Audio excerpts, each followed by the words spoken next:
आइए इस मुल्क में, उससे कोर्ट से ऊपर कोई साधु नहीं, कोई मौलवी नहीं, कोर्ट सबसे ऊपर। लेकिन मथुरा में कोई अगर ये प्रार्थना करे कि मंदिर बने और गोंडा में कोई इस बात के लिए व्रत रखे और जुलूस निकाले कि मंदिर बने, तो इसमें मुझे लगता है उस विवादित स्थल की यथास्थिति नहीं बिगड़ती।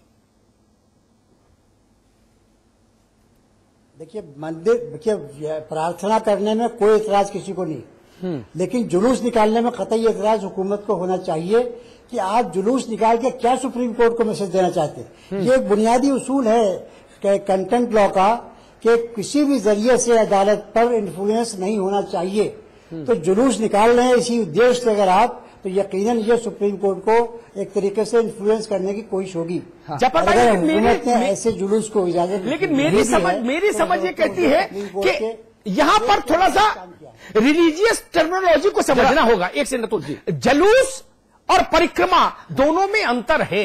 परिक्रमा एक व्यवस्थित हिंदू धर्म की क्रिया है, व्यवस्थित क्रिया है। गोवर्धन में परिक्रमा होती है, हर तीर्थ में परिक्रमा होती है, और मंदिर में भी जो गर्भगृह होता है, छोटा मंदिर मठिया भी है, उसमें भी चारों तरफ परिक्रमा होती है दर्शन करने के बाद। तो परिक्रमा कि को इक्वेट नहीं कर सकते हम जुलूस से या प्रदर्शन से, वो डिमोन्स्ट्रेशन नहीं है। जो परिक्रमा होती है, जो परिक्रमा, बिल्कुल ठीक आप कह रहे हैं, जो परिक्रमा वहां पर होती रही है सालों से, सैकड़ों साल से, उसको किसी ने नहीं रोका है। 5 कोसी परिक्रमा, 14 कोसी परिक्रमा होती रही है, वो इस साल भी हुई है, अगले साल भी होगी। लेकिन 84 कोसी परिक्रमा पिछले 100 साल में कब हुई है, इसका कोई रिकॉर्ड मेरे ख्याल से वहां नहीं है। अच्छा, जरा योगी आदित्यनाथ से बात कर लेते हैं। योगी आदित्यनाथ साहब, उत्तर प्रदेश के प्रमुख सचिव गृह RM श्रीवास्तव ये कहते हैं कि चूंकि इलाहाबाद हाईकोर्ट के फैसले के बाद अब मामला सुप्रीम कोर्ट में लंबित है और सुप्रीम कोर्ट ने 9 मई 2011 को यथास्थिति बनाए रखने के आदेश दिए थे। श्रीवास्तव जी का यह तर्क है कि दरअसल ये यात्रा विवादित स्थल पर राम मंदिर बनाने की मांग को लेकर आयोजित की जा रही थी, इसीलिए इसे अनुमति देना सुप्रीम कोर्ट के आदेशों का उल्लंघन होगा, अवमानना होगा, इसलिए इसका आदेश अनुमति नहीं दी गई। आपकी प्रतिक्रिया इस पर क्या है योगी जी? देखिए, हम लोग अयोध्या में राम जन्मभूमि में नहीं जा रहे हैं, कार्यक्रम अयोध्या में नहीं हो रहा है। हाँ। अयोध्या से यात्रा, अयोध्या से कम 20-25 किलोमीटर की दूरी की परिक्रमा में यात्रा को जाना है। हाँ। 84 कोसी का मतलब लगभग 300 किलोमीटर की यात्रा होगी ये। हाँ। तो अयोध्या से लगभग 25-30 किलोमीटर की दूरी पे यात्रा चलनी है, संतों की पद यात्रा होनी है। हाँ, हाँ। और रोज उस यात्रा में 200, 250, 500 संतों को केवल भाग लेना था, और अलग अलग दिन अलग अलग जगह के संतों को भाग लेना था। हाँ, हाँ। क्योंकि 15-20 दिन तक लगातार 15-20 किलोमीटर पैदल चलना सबके बस का नहीं है। तो अयोध्या में यथास्थिति के खिलाफ नहीं हम। और दूसरा, ये लोग गलत व्याख्या कर रहे हैं। राम जन्मभूमि मंदिर निर्माण के लिए हम तो केवल राजनीतिक दलों को और उन संगठनों को याद दिलाना चाहते हैं कि जो कोर्ट की दुआई देते थे, कोर्ट ने तो आदेश दे दिया है। हाँ। हाई कोर्ट के आदेश के बाद सुप्रीम कोर्ट गया कौन पहले? हाँ, हाँ। सुप्रीम कोर्ट हिंदू पक्ष तो नहीं गया, हिंदू पक्ष ने तो पहले कह दिया था कि भाई ठीक है, कोर्ट का जो आदेश होगा हम उसको मानेंगे। हाँ।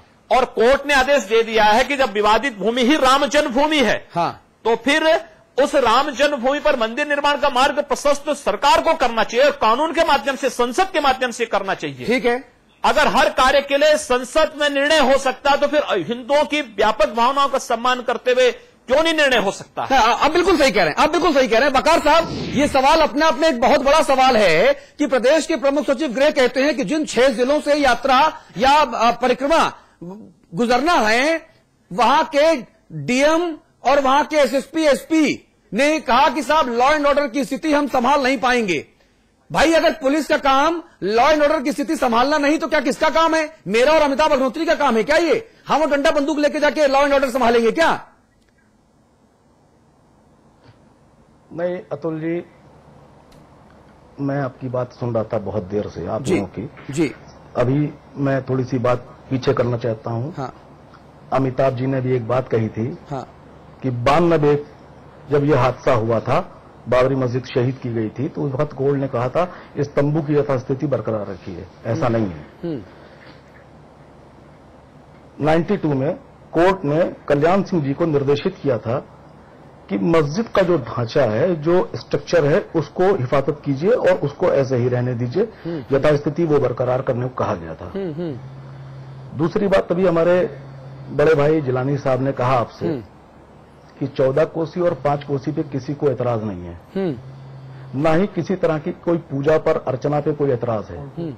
84 कोसी की एक आप नई सिस्टम लागू करना चाह रहे हैं, नई एक शुरुआत करना चाह रहे हैं, इससे देश और प्रदेश दोनों का माहौल बिगड़ सकता है। नहीं नहीं, ना, ये तो आपका कहना है ना भाई। मैं अपने घर में या अपने मोहल्ले में किस देवता की पूजा करूं और कौन सी आरती और अगरबत्ती जलाऊं, ये तो मेरी आस्था का मामला है ना। मेरी आस्था से अगर आपकी स्वतंत्रता को खतरा हो तो फिर भाई ये तो अजब सी बात हो गई।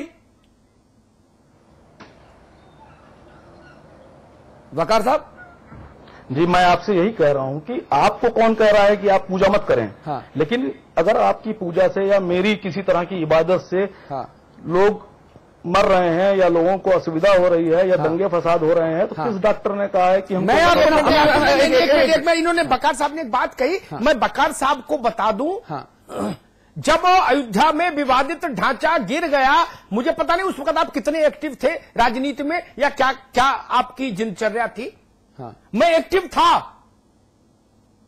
उत्तर प्रदेश के सबसे बड़े अखबार के नेशनल ब्यूरो में होने के नाते मैं बहुत एक्टिव था। और आपको यह भी बता दूं कि उस वक्त दोनों पक्षों के साथ मेरा बहुत अच्छा संपर्क था। लिबरल आयोग में पेशी भी हो चुकी है ना, इसलिए आपको शायद अयोध्या के बारे में उतनी जानकारी नहीं होगी बकार साहब अभी, क्योंकि अभी आप नौजवान भी हैं, उतना अनुभव, उतनी पुरानी याददाश्त भी शायद नहीं होगी। मैं आपको बता दूं, आज जो इस वहां पर तंबू है ना, जहां रामलला विराजमान है, उसकी यथास्थिति के लिए भी सुप्रीम कोर्ट का आदेश है। आपको किसने जानकारी दे दी? ये किसने जानकारी दे दी भाई? वहां भी आप बल्ली नहीं। अरे सुनो भाई, बकार साहब सुनो, अभी आप पहली दफा बहस में आए हैं, सीखिए। ये समाजवादी पार्टी का कार्यालय नहीं है कि नेताजी हम आएंगे प्रधानमंत्री बनाएंगे, ये नहीं। सीखिए, अयोध्या में जो इस वक्त जहां रामलला विराजमान है, वहां की बल्ली भी हटानी होगी तो जाना होगा शासन को सुप्रीम कोर्ट। वहां तंबू के ऊपर जो पॉलीथिन पड़ी है वो भी बदलनी होगी तो जाना होगा सुप्रीम कोर्ट। ना योगी आदित्यनाथ के कहने से बदलेगी, ना जिलानी साहब के कहने से बदलेगी। वो बदलेगी तो सुप्रीम कोर्ट की परमिशन से बदलेगी। यह है यथास्थिति का मामला। समझिए पहले कानून को, तब बहस में उतरिए। विजय बहादुर पाठक के पास मैं चलूंगा, आप रहिए बकार साहब। पाठक साहब, आखिरकार दिक्कत कहां पर है? बकार साहब मैं आ रहा हूं उनके पास, आपके पास आ रहा हूं बकार साहब। इस चर्चा का वक्त मैं बढ़ा भी दूंगा अगर आप लोग को ज्यादा बोलने का मौका ना मिलेगा तो। पाठक साहब, ये दिक्कत कहां पर है? ये 18% आरक्षण देने के जरिए और संदिग्ध आतंकवादियों के ऊपर से मुकदमे वापस लेने का झुंझुना पकड़ाने के जरिए क्या सपा सरकार मुसलमानों का तुष्टीकरण करे तो वहां पर कोई दिक्कत नहीं, वहां पर सबसे बड़े धर्मनिरपेक्ष यही लोग। लेकिन जहां पर इस देश के बहुसंख्यकों के हित की बात आए तो वहां पर कट्टरपंथ शुरू हो जाए, वहां पर सांप्रदायिक माहौल बिगड़ने की बात हो जाए। प्रदेश का सबसे बड़ा मंत्री, मुख्यमंत्री से भी बड़ा आजम खान साहब, जब वो कहें कि 21 वर्षों में प्रदेश में एक भी पीसीएस ऑफिसर बना तो सिर्फ एक बना, गलत दावा है ये। उनको हर जगह मुसलमान चाहिए तो वो धर्मनिरपेक्ष। जब यहां पर इस तरह की धार्मिक आस्थाओं की, परंपराओं की, पूजा रीतियों की बात आए तो जो ऐसी बात करे वो सबसे ज्यादा कट्टरपंथ। ये कैसी धर्मनिरपेक्षता है? देखिए तो ये अपनी सरकार की नाकामियों से परेशान समाजवादी पार्टी लगातार ऐसे मुद्दों की तलाश में है जिनसे वो ध्रुवीकरण करा सके। हाँ। जब संत महात्मा आदरणीय मुलायम सिंह जी से, आदरणीय अखिलेश यादव जी से मिले थे तो उन्होंने अपनी पूरी बात रखी और पूरा प्रस्ताव रखा। तब उन्होंने कहा था कि चीन का और पाकिस्तान का ये सारी बातें, सीमाओं को लेकर जो संकट था उनको उत्पन्न करते हुए उनका आग्रह था कि यात्रा बाद में टाल दी जाए। उन वार्तालापों में जो प्रस्ताव रखे गए, इन संत महात्माओं ने उस यात्रा की जानकारी दी और व्यापक जो सुरक्षा की बात है, जहां जहां सरकार ने कहा वहां वो अमेंडमेंट करने को तैयार थे। जो यात्रा होने वाली थी वो विश्व हिंदू परिषद का प्रस्ताव था, सरकार से उन्होंने समय लिया, सरकार को पत्र लिया, पत्र दिया। उस पत्र के बाद अगर कोई परिस्थिति का परिवर्तन हुआ था तो जिस डेलीगेशन से माननीय मुख्यमंत्री जी मिले थे उस डेलीगेशन को कन्वे करते कि आपके इस कृत्य से सरकार को यह कठिनाई हो रही है। लेकिन जिलाधिकारियों की तरफ से जिस तरह से प्रस्ताव आए और उन्होंने कहा कि साहब लॉ एंड ऑर्डर का संकट है, तो धारा 144 तो होली दिवाली में भी जिलाधिकारी लगा देता है। जब ये कार्यक्रम तय था और कार्यक्रम होना था। दूसरी बात ये हो रही है कि साहब जो नियत समय था वो यात्रा का है, तो मुझे लगता है कि धर्मभीरू आप भी हैं और जिलानी साहब तो अयोध्या के आंदोलन और सारी चीजों को जानते भी हैं, उत्तर प्रदेश सरकार के वकील का पक्षकार भी रखते हैं। जो परिस्थिति है वो धार्मिक यात्रा के लिए मंगलवार के विशेष दिन हनुमान जी की पूजा होती है, पर इसका यह मतलब नहीं कि बाकी 7 दिन हनुमान जी के दर्शन नहीं किए जाएंगे। यात्रा का वो ठीक बात है कि उस विशेष अवसर में यात्रा होती है, लेकिन 84 कोस की यात्रा लगातार होती है और कोई आदमी किसी भी समय कर सकता है। दूसरी बात यह है कि हर एकादशी को पंचकोसी और 14 कोसी यात्राएं वहां के संत महात्मा लगातार करते हैं। वह एक चलने वाली सतत प्रक्रिया है।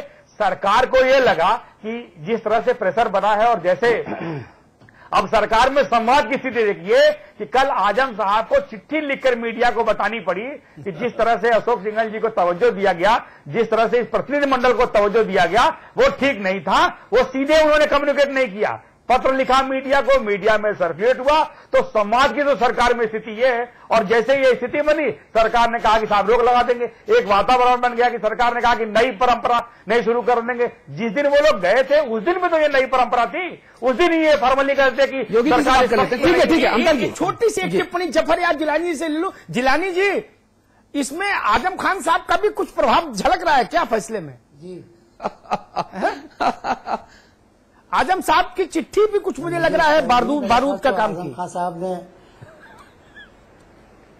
वो तो बात की है चिट्ठी, जहां तक मुझे मालूम है इस फैसले के बाद की भी चिट्ठी। नहीं, उस फैसले से पहले की चिट्ठी है जहां तक मेरी इत्तला है। नहीं, चिट्ठी पहले की है, सरकार का फैसला बाद में हुआ, चिट्ठी पहले आई है।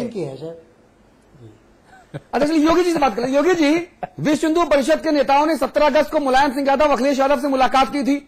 इसके बाद खबरें आई थी कि राम मंदिर निर्माण के लिए मुलायम सिंह मध्यस्थता करने को तैयार हैं। मुलायम सिंह के करीबी और खुद को मुसलमानों का झंडा बरदार कहलाने वाले आजम खान साहब ने इस मुलाकात को लेकर रौद्र रूप दिखाया था और कहा था कि इससे मुलायम की छवि पर बुरा असर पड़ेगा क्योंकि वीएचपी के लोग अलगाववादी हैं। इस बयान पर मैं चाहूंगा आपकी रिएक्शन। देखिए, अलगाववादी तो वह है जो भारत माता को मां कहने में संकोच करता हो, जो वंदे मातरम का विरोध करता हो, भारत की परंपरा और भारत की सांस्कृतिक विरासत का अनादर करता हो। विश्व हिंदू परिषद, भारत माता को उससे जुड़े हुए धर्माचार्य भारत माता को मां बड़े गर्व के साथ कहते हैं, वंदे मातरम का गायन करते हैं, भारत की परंपरा और भारत के महापुरुषों का सम्मान करते हैं। अब तो तय इसी में हो जाना चाहिए कि स्वाभाविक रूप से अलगाववादी कौन है।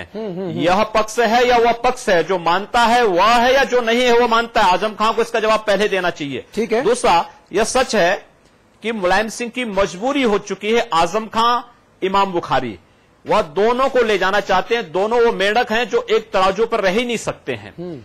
इसलिए आजम खान जो भी गलत काम कहेंगे, मुलायम सिंह की मजबूरी है कि वह उसकी बात को मानेगा। क्योंकि मुलायम सिंह इस बात को जान रहा है कि लोकसभा चुनाव में प्रधानमंत्री बनने का सपना तो दूर, ये लोग दहाई का आंकड़ा भी पूरा कर पाएंगे। यह लोकसभा चुनाव में बातें साफ हो चुकी हैं और इसलिए वह बौखलाहट आज हिंदुओं की धार्मिक यात्रा पर देखने को मिल रही है। जी वकार साहब, आपकी रिएक्शन।